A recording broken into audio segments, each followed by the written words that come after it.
Rahman Rahim. Assalamu alaikum. Welcome to my YouTube channel. Well, today's word of the day or today's idiom of the day is cold feet. The meaning of the idiom cold feet is losing nerve or confidence, hesitate, falter or delay. आप जो है वो अपना क्या कर लें, loose कर लें अपना नर्व या कॉन्फिडेंस जो है वो आपका लूज़ हो जाए, आपका कॉन्फिडेंस लूज़ हो जाए। और जब कॉन्फिडेंस लूज़ होता है तो आदमी क्या करता है, हेजिटेट करता है, शाय करता है। फाल्टर मीन किसी चीज़ का गिरना, या उसको वो भी क्या है, अगर आप हेजिटेट करते हैं तो वो क्या करती है, वो फाल्टर होता है ना, आपका कॉन्फिडेंस क्या होता है, फाल्टर होता है। उसकी वजह से क्या होती हैं चीज़ें जो हैं वो डिले होती हैं।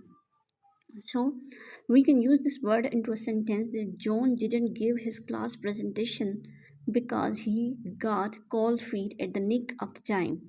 जॉन ने जो है वो क्या नहीं दी, जॉन ने अपनी क्लास प्रेजेंटेशन नहीं दी बिकॉज वो क्या हो गया, अचानक से उसका जो है वो he got cold feet, because अचानक से उसका क्या हो गया, कॉन्फिडेंस लूज हो गया and he become hesitant, he lost her confidence at the nick of the time. Nick of the time, अब nick of the time is also another idiom. Nick of the time मतलब हम कहते हैं कि उस N वक्त पे उसका क्या हो गया, लास्ट मोमेंट पे उसका क्या हो गया, at the nick of the time उसका क्या हो गया, he got the cold feet, he lost his confidence and he didn't give his presentation. So I will also tell you about the usage of another idiom, nick of the time. It is also a idiom. You can see at the nick of the time or in the nick of the time. So and the meaning of the idiom nick of the time is just in time or at the critical moment. As you can see in this picture also,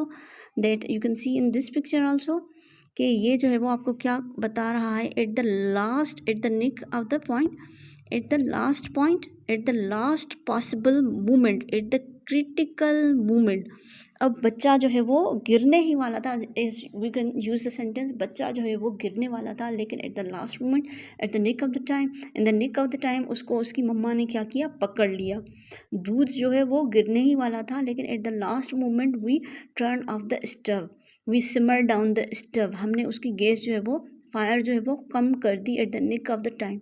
so it was as you can see that this policy was introduced in the nick of the time। ये जो है वो policy जो है वो कब जो है वो की गई, इंट्रोड्यूस की गई निक ऑफ द टाइम, जब क्या हो रहा था, जब जो है वो फैक्ट्री में वर्कर्स जो है वो प्रोटेस्ट कर रहे थे, और जब वो प्रोटेस्ट ख़त्म नहीं हुआ तो at the nick of the time वो क्या कर रहे थे, जो है वो रिज़ाइन करने वाले थे प्रोटेस्टर्स। तो at the nick of the time boss जो है वो उन्होंने क्या किया, उन्होंने ये फैसला किया, they introduced the policy at the nick of the time. So hopefully you must have understood the both